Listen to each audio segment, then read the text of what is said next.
Common Good Daily podcast. It's Monday, April 12th, and today we're going to be talking about what hope we can find for our situation today from the spirituality of Desmond Tutu.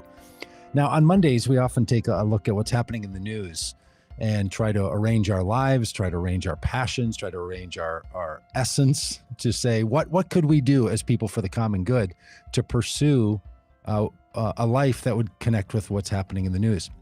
And I'll tell you, for a lot of us, we feel like there is a struggle afoot in our society and all around the world. And it's not only a new one, it's one that's been going on for a long time.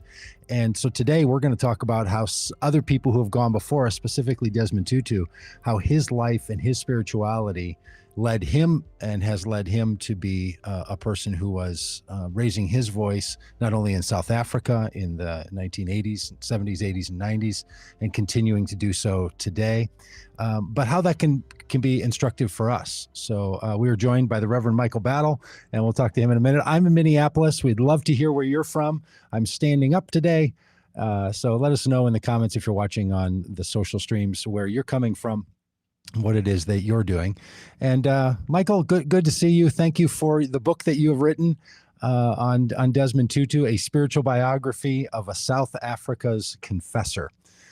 It's so good to see you. And as we were talking before we came on, you are in New York City. I am. And thanks, Doug, for having me on your podcast. Well, you are sure welcome. All right.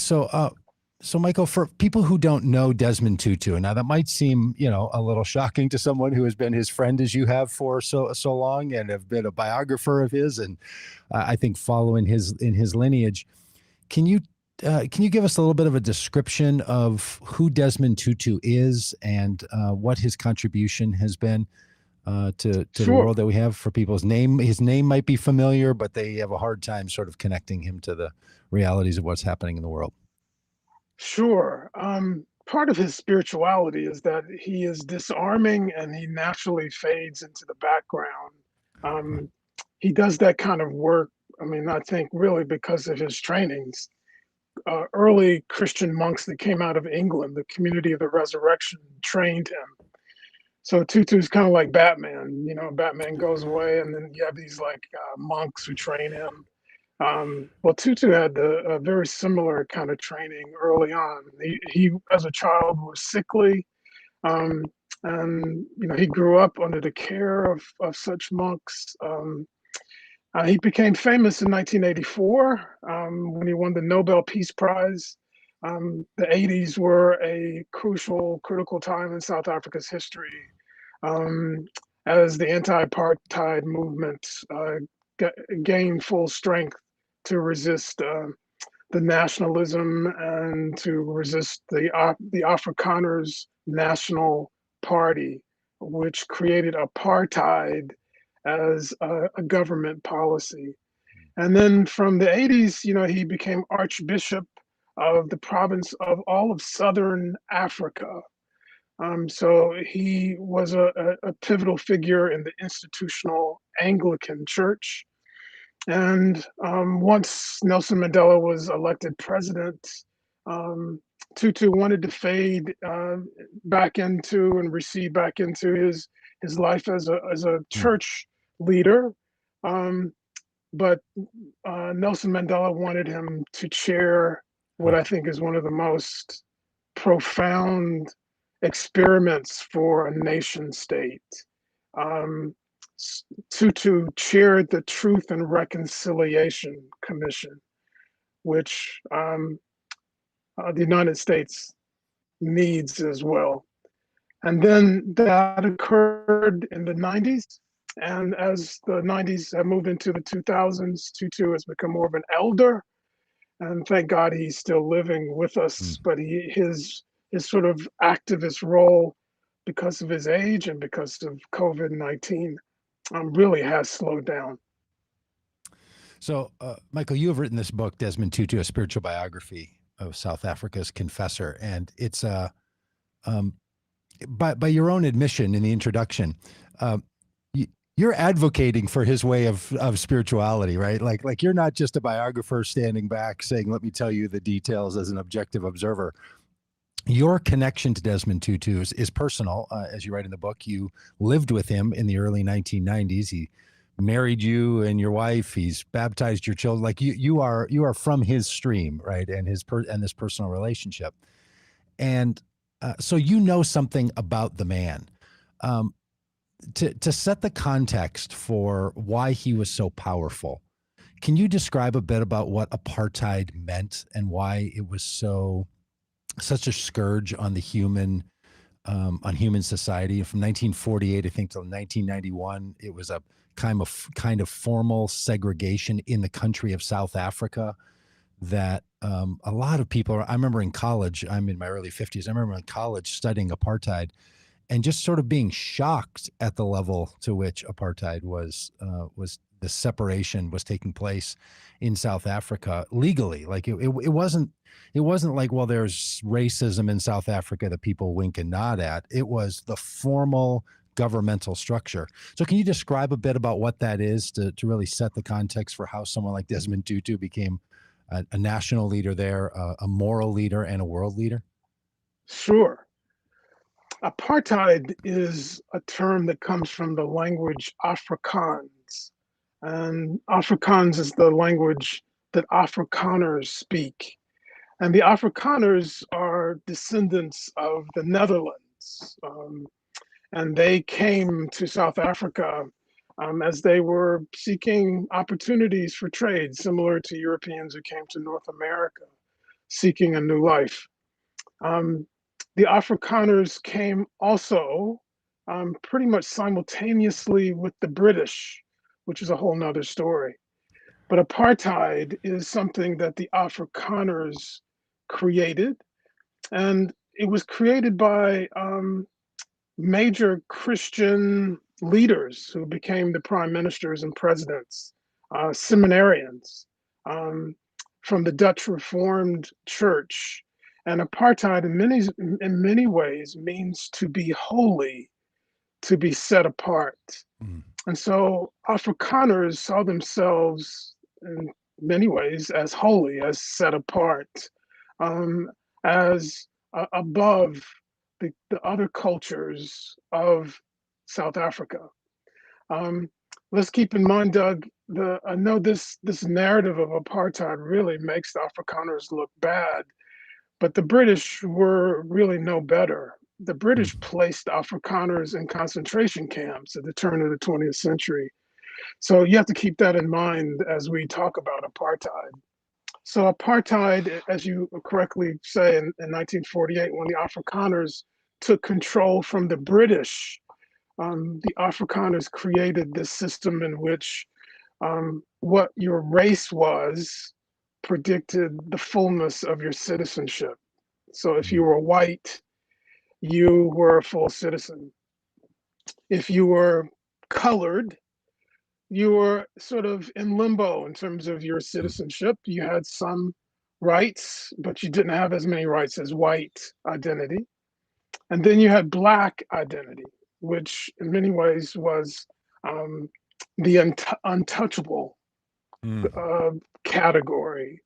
Um, and so you didn't really have any rights. And in essence, there was a movement to create reservations for Wow. Black people to live on their own.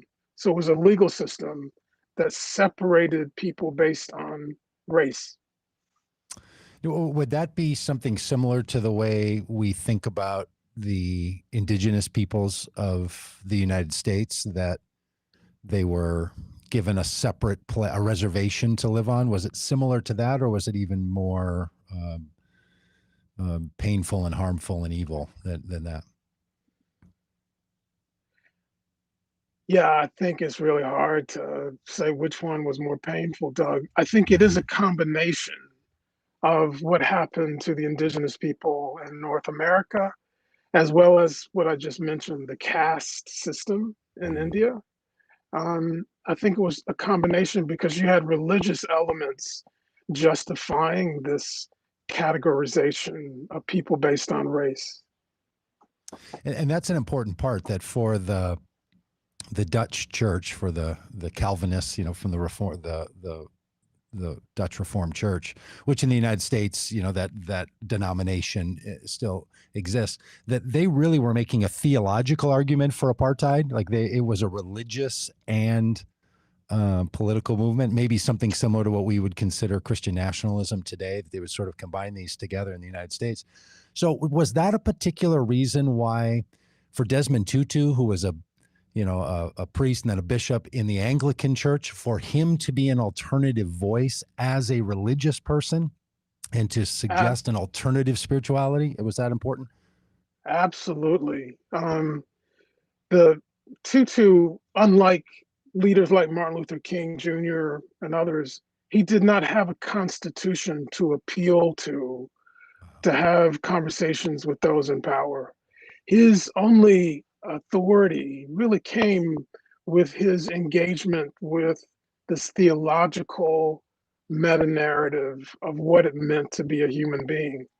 And Right. so his appeal to what was Christian, he made that the argument. Also, it was important also for Tutu because he had international access and he was ecumenical.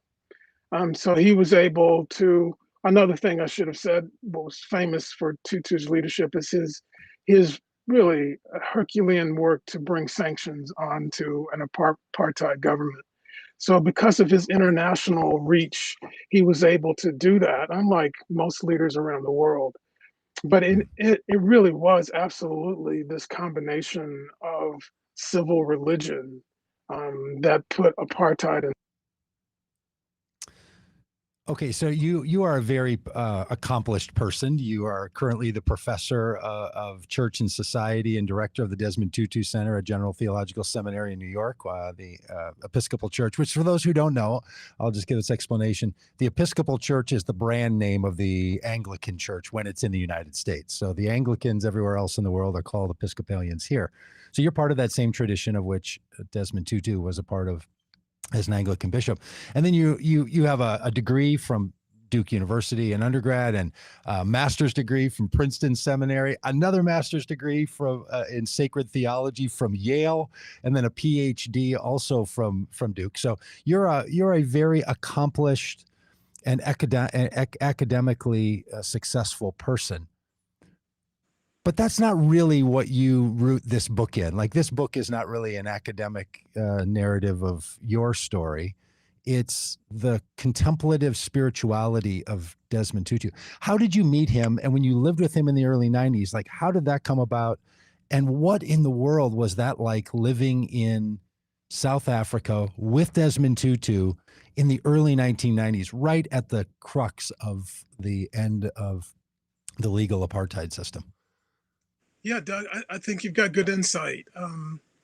The the the impetus for me to go to South Africa was to write my dissertation on Tutu, and so when I was bright-eyed and bushy-tailed as a young academic, I saw myself going to do what most PhD students are socialized to do some original academic kind of work. But when I got there, and Archbishop Tutu provided me the miracle of living with him during probably this epic, seemingly biblical time before South Africa was going to have its first democratic election. I felt kind of like this biblical writer recording history or something. And so he allowed me to live with him.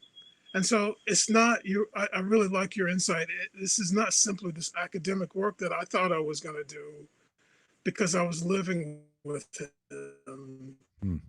As I say in the biography, I am not trying to be so-called objective in my telling of Tutu's life because in living with him, I saw the integrity between his private life and his public life. And is something that most people don't get to see from major leaders. And so academically, you're supposed to be so-called objective, even though in a postmodern world, that's been debunked, thank God. Right. Nothing is objective. Everything has interpretation and context. but in the context in which I'm able to live with him and to see the source from which he's able to be a public leader, I felt obliged to tell that story, to make it public. How did he invite you to live with him? I mean, I've got to imagine after him winning the Nobel Peace Prize, he's an internationally famous person. He's so busy trying to lead a church and, usher in Nelson Mandela after his return from prison and bring about sanctions on the country of South Africa. And then a PhD student shows up and says, "Hey, I'm working on a dissertation. Do you think I could get a little time?" Like, how does he end up saying, "Hey, Michael, why don't you come live in the, in the spare bedroom or out in the, let's sleep out on the sofa"? How did that even happen? Yeah, I'm just as surprised as you are, Doug. The beauty of it, I think, is I was in the ordination process as well, and I was a deacon in the Anglican Church, about to become a priest, and I think that helped me. But I think Tutu saw in me an eagerness, sincerity, um, and he also realized that I was in the ordination process, so I wasn't simply there just to I see. study him. And where he lived was a place called Bishop's Court, magnificent place, beautiful. And so he was also, this was serendipity, providence, in need of a chaplain. So I was able to de facto be a chaplain, um, before they actually got a full-time chaplain.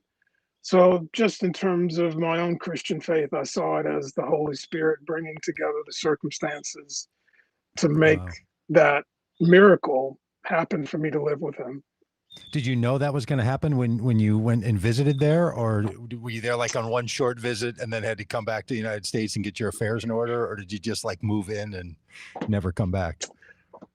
Well, I had an epiphany to do my dissertation on Tutu when I was at Duke, and that's another long story. But Tutu happened to be at Emory on sabbatical at the time, Uh-huh. so I drove down.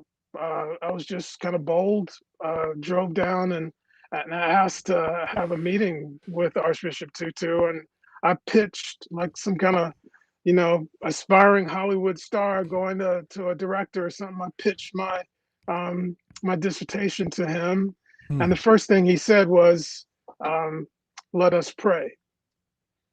And so when he said, "Let us pray," I mean, I was astounded, and I realized, hey, this guy's not really, who most people think he is. He actually believes Yeah. what he's saying. And so that even made me even more stubborn in terms of trying to make all this happen.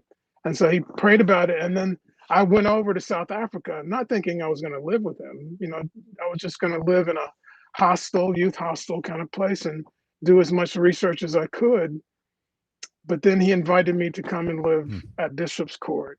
And then I extended all of my visas for 2 years to stay in South Africa. Well, that's a good day. Hey, were you raised in the Episcopal Church? Are you a lifelong Episcopalian? I was raised in the National Baptist Church, Martin Luther King Jr.'s denomination. Okay. And I was ordained a Baptist minister actually when I was 16 years old, and I became an Episcopalian when I was at Princeton Seminary. I changed to being an Episcopalian then.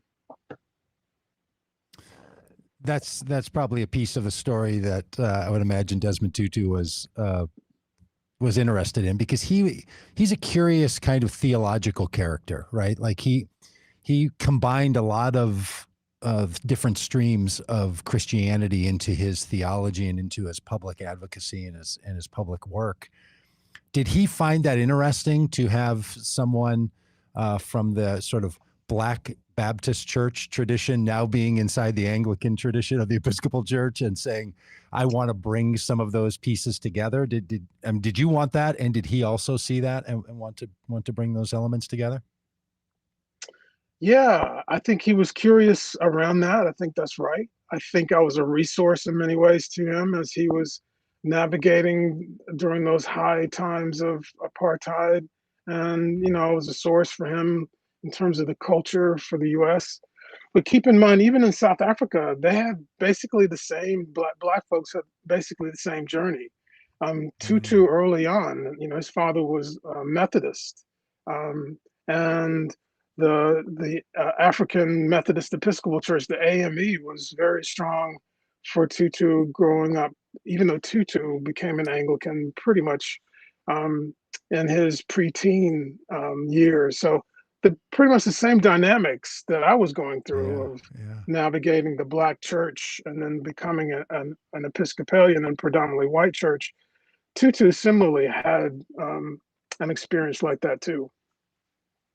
I remember hearing about Desmond Tutu when I was early in college and learning about apartheid. I was new to Christianity as a teenager, so I didn't have a lot of history. And he was a character that even back then, people in the religious traditions didn't know if they should trust him. Right? He leaned into black theology, and then the some of the more Marxist kinds of theological movements that were coming out of liberation theology didn't think he went far enough. People in the United States were nervous as can be whether he was going to be trustworthy or not because of all the racial implications in the United States. Was it the same way in South Africa? Was there always sort of a cloud of religious and theological concern and misunderstanding surrounding him and trying to pin him down into being in one camp versus the other? The very same, yes. Um, the suspicions from the black progressive leaders in South Africa were, of course, suspect of this institutional Anglican uh, colonialist church. Um, yeah, and then of course the Dutch Reformed conservatives were suspicious of Tutu's liberal Christianity. Um, yeah, so he was hit from both sides, and and also in the U.S. had a hard time. Christian leaders, Jerry Falwell called Tutu a phony, um, and basically President Reagan basically agreed with Falwell's assessment. Um, so the same attacks from both sides occurred from the U.S. towards Tutu as well. Did that bother him? Did he talk about that? Was he concerned with?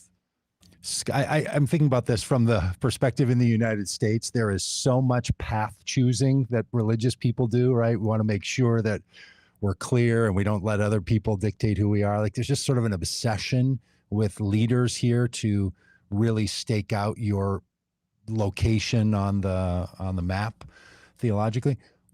Was Tutu concerned about that, or did he seem to have did he find a different way to navigate those issues? Yeah, I think he understood kind of the genius of being an Anglican. An Anglican is someone who's stereotyped as someone who compromises, who um, is always trying to find a broad way to include people.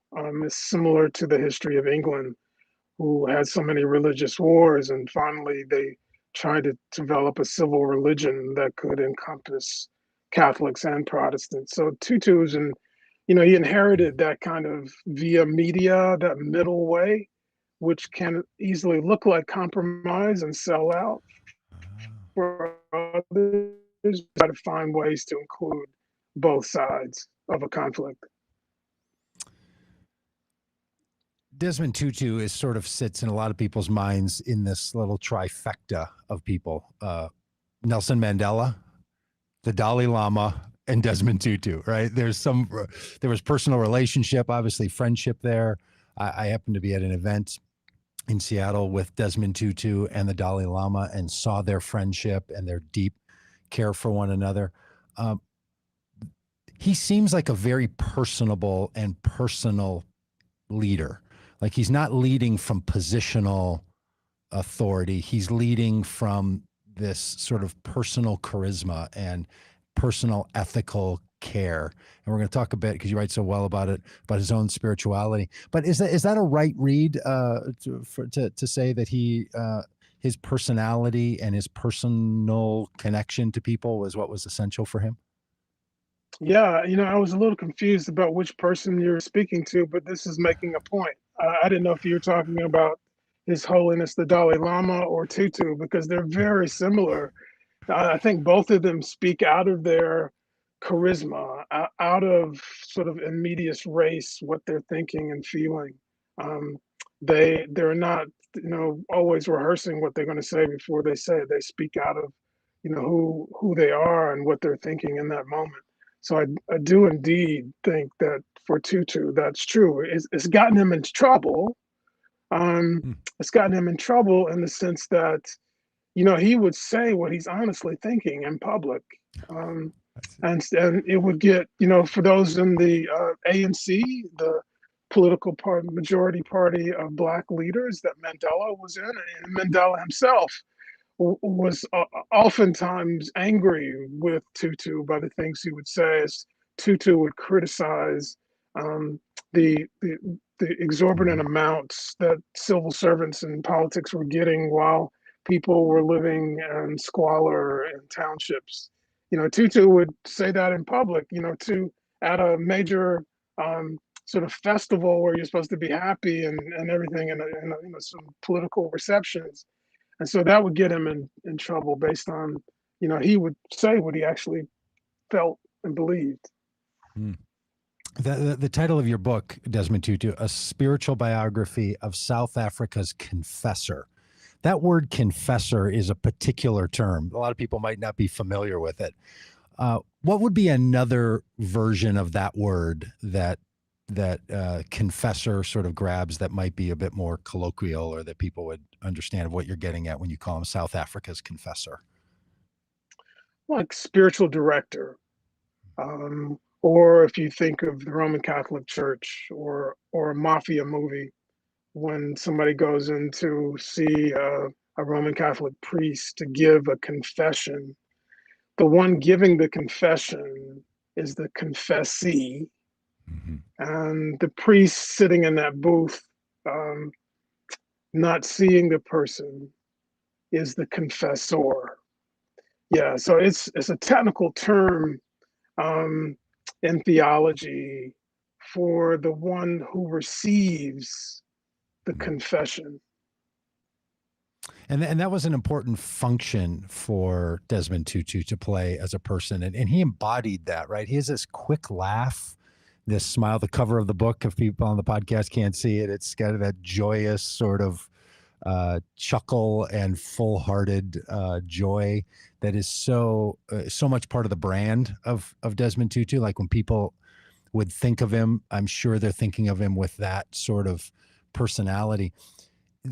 Was that just his temperament, or was this something that was curated because of his spirituality that you write about in the book, from his contemplative? Because you really talk about him as a contemplative, or as a mystic, as a spiritual person who was drawing on some very deep spiritual paths. Is that where that joy came from, or was it a combination that no, he just actually is a fun guy and a fun-loving person, and just it was temperamentally prone to smile? Yeah, living with Archbishop Tutu and knowing that he wanted silence and quietness behind the scenes, and he prayed probably, and when you were with him out of the public light, he was quiet, even though he had magnificent sense of humor, but he wasn't, trying to be the life of a party. He was someone who could easily do that, as you could see in his public ministries. But much of his life behind the scenes was contemplative, literally praying 4 or 5 times a day, like a Trappist monk, someone like Thomas Merton. Um, I do think his personality is naturally um, um, extroverted. I do think that. I think, he will naturally control a room, but somehow I think he became someone who learned how to move between extroversion and introversion for the longitudinal health Hmm. um, of his leadership. And it's not by accident that he's 89 years old, even though he didn't think he would be living that long based on the threats to his life. But it's not by accident that you live that long with the quality of his life without becoming ambidextrous between being an extrovert and introvert. Did he talk about that component of what fueled his life to other religious leaders or to other activists? Because he was constantly and still is surrounded by people who are trying to find their own voice in this world, trying to find their own way to influence the world as faith people or as activists. Did he actively encourage people to develop a spiritual practice? For him, it came out of the Christian tradition, and obviously he's an ecumenical person, so he knows that the Dalai Lama organizes and roots himself in a different tradition. But was that something that he was really advocating for, or did he just let that fact of his own deep spirituality and daily commitment just sort of be in his biography? Yeah, I think, Doug, you got to keep in mind that he was an archbishop. So every day he was holding his clergy accountable. Mm. So, if he Mm. saw clergy acting out or not demonstrating a prayerful life, um, or clergy burning out, acting out, he would call them into the principal's office.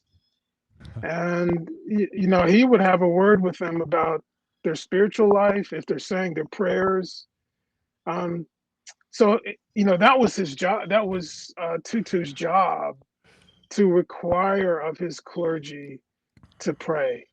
And he saw that as one of his main Mm. tasks Mm. because, he understood that if you didn't have that life of prayer, you wouldn't have much of a quantity of life, but Mm. and you certainly wouldn't have much of a quality of life, because living in an hypocrisy, you are dangerously hurting other people and hurting yourself. So he did require that of others, and he did speak to that, but mostly he did that as an archbishop with his own I see. clergy. He That didn't. took He most of didn't. his time. He didn't talk Yeah. about that so much in his public spaces when he would be in public talking to fellow advocates who were trying to push for the same causes that he was. He wasn't one who was, um, or was he saying to people, "Hey, it's important, just like for clergy, that all of us root ourselves in a life giving tradition of some kind." Yeah, he would, of course, say that to leaders in the apartheid government who were self-avowed church um, attenders, Mm-hmm. self-avowed Christians. He would appeal to their integrity if they believed in God. Why are you implementing policies the way you are? Why do you say what you say if you really believe we're made in the image of God? So he would appeal to another leader's spirituality, Nice. especially in overt situations of injustice. Um, and he would also just say in public that prayer is important. When he led the Truth and Reconciliation Commission, a government political secular commission, he would say, "Let's stop and say the Lord's Prayer." I mean, so Mm-hmm. and he wasn't just saying it; he would model it. He would model it, and for those of us who believe in the separation of church and state, we would, be astounded at what he would do in terms of bringing his own Christian spirituality into a secular sphere. The Truth and Reconciliation Commission of South Africa remains as one of the great accomplishments of the 20th century of humanity's response to its history, right? It's talked about a lot. It's seen as a real model. There's a number of efforts that I know of in the United States that people are trying to base something similar on from our own history of racism and slavery and treatments of indigenous peoples, as well as what's gone on in the last number of years with insurrectionists and Christian nationalists and so on. So it's really seen as a success story, along with a few others around the world. He was instrumental in it. What wasn't he? I mean, I know that Nelson Mandela really wanted it to happen, but asking Desmond Tutu to lead it, his fingerprints were an important part of its success and of anyone knowing about it. Is that fair to say? Definitely. Yeah. He was the symbol for South Africa's anti-apartheid movement for quite a while, especially while the Black political leaders were put in prison. So Tutu became a trusted figure, a trusted voice, and white and Black South Africans trusted him. And so at that time, when Mandela came out of prison and became president, Mandela wanted a truth commission. And naturally, F.W. de Klerk, who was the previous Afrikaner president, naturally, he wanted a reconciliation commission. You understand the motivations for both of them, right? I mean, de Klerk didn't want a truth commission, Right. and Mandela didn't just want some kind of wishy-washy reconciliation commission. So in the wisdom of Mandela, he agreed to a truth and reconciliation commission. And really the only figure, because of Tutu's role fighting apartheid, the only one who could really pull that off was Tutu. And it was important because, if you didn't have that opportunity for those who committed atrocious acts to talk about them, confess them in public, the cycles of abuse would still be continuing. But if you say it in public, what you did, you're in effect exorcising demons and stopping family systems of cycles that just are repeated in clandestine ways. That's the reason I think the United States, because we're doing the same thing, we keep, it's like a virus, it's like COVID-19. We keep bringing back acts of violence because we've never resolved some people call it the original sin and in the Americas, but we've never resolved some acts that set our democracy in motion, horrendous acts to set this nation state up. I do want to say that Truth and Reconciliation Commission in South Africa, I think, is distinct. There have been other Truth and Reconciliation Commissions around the world, but this is the only one really where amnesty was the priority in a sense of restorative justice. Amnesty was actually given. This is not simply to the military. This is to anyone who would come between 1960 and 1994 and give a public confession of their political crime. They could be given amnesty, not just the military, not just a political leader. Anyone based on what they did that resulted in crimes against the state could be given amnesty. And that is unique. um, Wow. compared to the other Truth and Reconciliation Commissions that have occurred.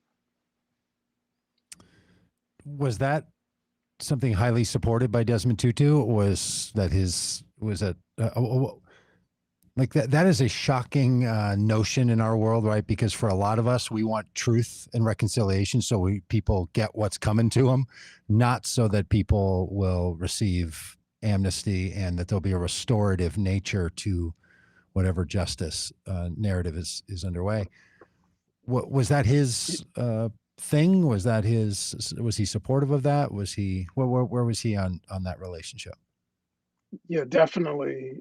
He really pushed that aspect of amnesty. Um, he was trying to distinguish between what happens usually in criminal justice of Mhm. retribution, and retribution never is retribution.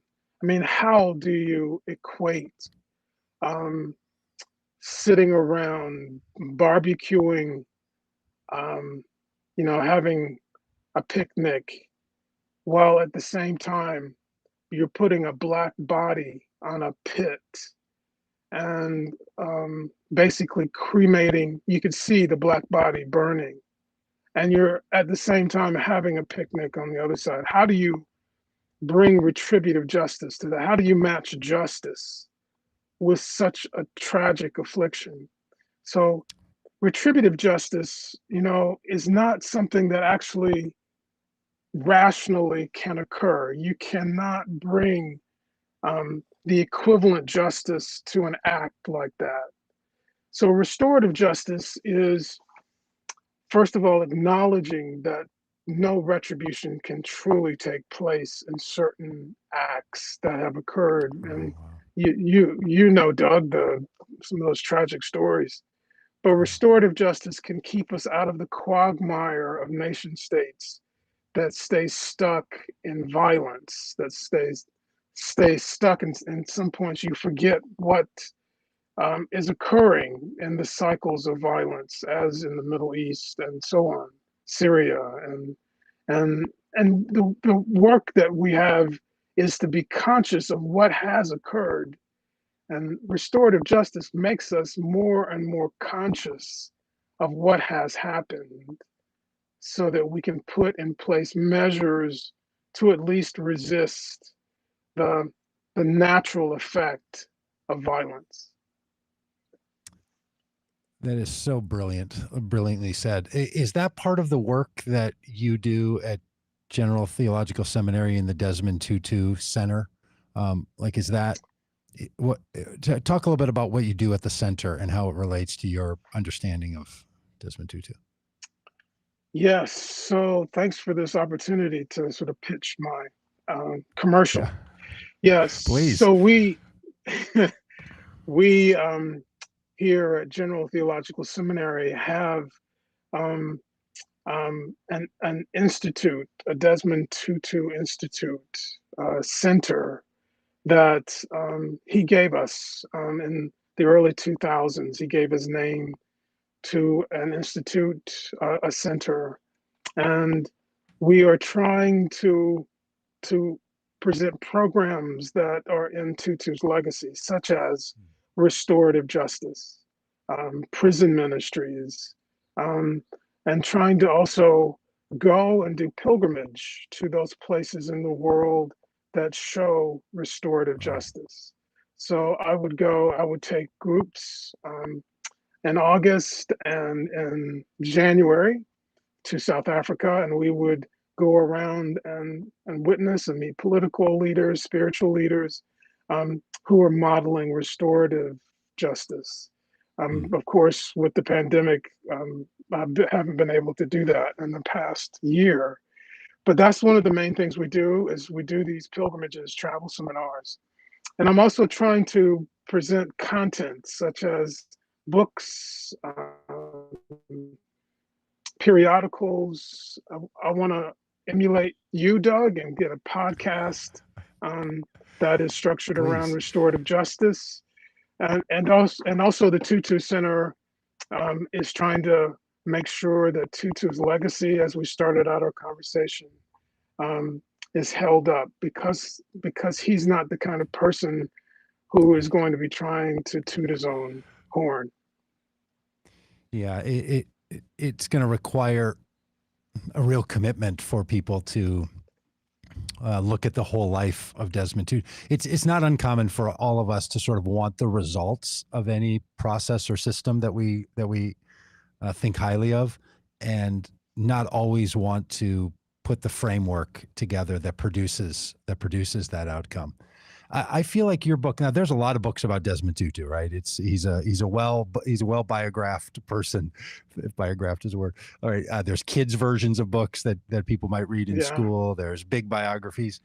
Yours feels a little different, not only because it's personal and you have this personal connection, but other books seem to talk about like Desmond Tutu as a person, and his spirituality is a part of that. But your book feels like it centers around understanding him and these experiences through this contemplative, almost mystical version of spirituality, which for a lot of people seems really strange for like political public activists, right? They don't often put those two things together in a way that Desmond Tutu did. Is that partly why you wrote the book? And do you think there is indeed something unique about this perspective that would be very helpful for people who are trying today in the world that we live in to find a way of sustainable life and political, social, civic action? I do. I think the lessons learned in this biography that I wrote on Tutu is really for everyone. You know, if you are a white collar worker, if you are an essential worker, if you are someone who's trying to get a job, um, you know, the the lesson learned about spirituality, that is the purpose of your life, is a very important practice. It's a practice. Um, to have a purpose in life takes practice and habit. And I think that's what I was trying to articulate in this biography, that, you know, we have to focus on what we are naming as our purpose in life and practice it. And our main purpose in life is not really those things that we give as labels to ourselves: a white collar worker, or a essential worker, or being famous or not being famous. You know, the main thing about human identity is that we are invaluable. There is no limit really to our identity. And for those who believe in God, we use terms like spirituality to define that invaluable nature. But that still takes practice. It takes practice to have that kind of self-esteem, to believe that you are invaluable. And so I think the lessons translate into the everyday world, that, you know, saying your prayers every day, or at least meditating every day, or at least being aware every day, practicing awareness every day that you matter. And those kinds of habits will create and accumulate into longitudinal or long-lasting ways in which we not only have quantitative or numerous productive moments in our life, but it's qualitative. It's having a good life. When all is said and done, and we look back on our life, we can say it is good. It doesn't mean that we don't make mistakes, but we can say at least we at one point came to the conclusion that I matter and this world matters. And you describe in the book how Desmond Tutu did that. I was a bit taken back by, like, he gets up at 4 a.m. and then prays for a while, and then it like goes on a walk, and then does a devotion and a prayer meeting all before breakfast, and you know, spends hours in the day Like the sort of Marines. and I'm literally, you know, reading that while, you know, it's early in the morning, and I've got MSNBC on TV and I'm listening to that, and I'm going to go on a walk, but I'm going to put my headphones in and listen to a podcast about stuff. And it was, it's easy to think, well, boy, Desmond Tutu didn't have to pull off what he did, with all the distractions we have now, but there were plenty of distractions in the 1970s, 80s, 90s, as today. So that level of commitment is, it's astounding. You talk in the book that you want him to be approached with a sainthood sort of capacity that we recognize him. Tutu is famous for wanting everyone to be seen as saints, right? He wanted sainthood to be the call of humanity, not the call of the elites. But boy, he practiced something with a real level of commitment. Was that intimidating for you as a young PhD student? Like when you were living with him, was it like, oh my gosh, this guy's up at 4 a.m. and I don't even know how I would do it. How did that all strike you? His unbelievable passion and commitment for this contemplative and mystical way of doing his spirituality. Scared to death, dog. I was scared to death of this model and how he could now see my own hapless ways of trying to practice the spiritual life. There was a story that he was called out of morning prayer. We would have morning prayer between like 7:30 in the morning and 8 together, his staff. We were doing morning prayer and he was called out and he told me to come with him. And we got in the car, and Tutu really did have faith because he let me drive him around on the left side of the road, the wrong side of the road. Right, and as I was driving him to this a tragic scene of a church that was bombed, we were driving on the road, he just picked up where we left off at morning prayer, because morning prayer has a set liturgy, and he picked off where we left off, expecting me to do the same. And of course, I was using the excuse I was driving. I couldn't really remember what the psalm was, and that. So that just showed you that the hardest thing for Tutu was to say his prayers every day. Really, literally, I think spiritually, that was the hardest thing. It wasn't to get up and sway the masses or to speak to make policy. The hardest thing was for him to say his prayers every day. And I think he didn't really judge me or judge others because he was so hard. It was so hard for him to judge himself. And so the reason that I make that claim about being a saint is because whether he likes it or not, he's a model that this world really needs. And I know that it's not democratically correct to call any person a saint, but we need exemplars to know which way to go. And Tutu is one such exemplar. Yeah, it's almost as if, and I think I may have heard him say this in this conversation that I heard him in one time, that what he's calling people to do is to live up to the status that they have of sainthood, right? That your status is not what you're creating by your action. You're living up to that. You're living into it. You're fulfilling the status that you have before God and before one another. And so since we all have that, let's all seek to live up to it instead of setting our own spirituality and bar low. Does that seem right? I mean, am I just overreading into Desmond Tutu? No, that's right. I mean, I think we use language like be the best version of yourself. That's the same kind of, I think you're right, of message Tutu would give to anyone, to simply try to live into your calling, your vocation. As a Christian, he believes that nobody can earn their way into heaven. That's only by grace. So what he's trying to, or can't go the other extreme and make excuses for not being who we should be. So that's the danger of being against the concept of sainthood, is to say, well, I'm not Mother Teresa or I'm not Jesus or something like that. to give an excuse to behave the way we want to behave. Left to our own devices, we kind of live in an anarchic world. Yeah. So we have to guard against that as well.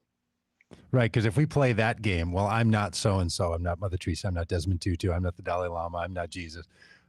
Like if it just stayed there, that would be one thing, but it doesn't. It then goes to, well, I'm not my sister or my brother, or I'm not that other employee, or I'm not the person down the road who did that is an approach to letting oneself set aside an obligation that they might be being called into. Right? There's a curious thing when any of us play that role of, I'm not quite the right circumstance to make that happen.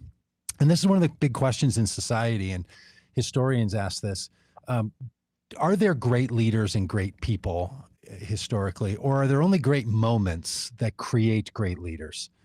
And that's actually a real question that people ask. And strangely, when you share it with people, folks fall on different sides of that, even sort of intuitively. They didn't even know they had an opinion about it, but all of a sudden there's an opinion. Do you have a thought about that? And do you have a thought about that when it comes to Desmond Tutu? Yeah, and let me just give you this example. This will sort of give a microcosm of what I'm going to try to say on a macro level. I was watching Saturday Night Live the other night, and there was a singer, and her backup singers were better than the lead singer. And the epiphany that came to me is that the ones who are really great, the greatest people really, are the ones that we don't even know about. And I think this helps me to get out of the dilemma that you presented in terms of being a great leader and how do you know that? Because I think the ones that are really doing the greatest work are doing it for the sake of the world, or doing this really in the relationship for those that they are serving. And they have learned in their spirituality to actually resist being in the limelight, because that actually can mess up the reciprocity of the person that they're helping to also be great.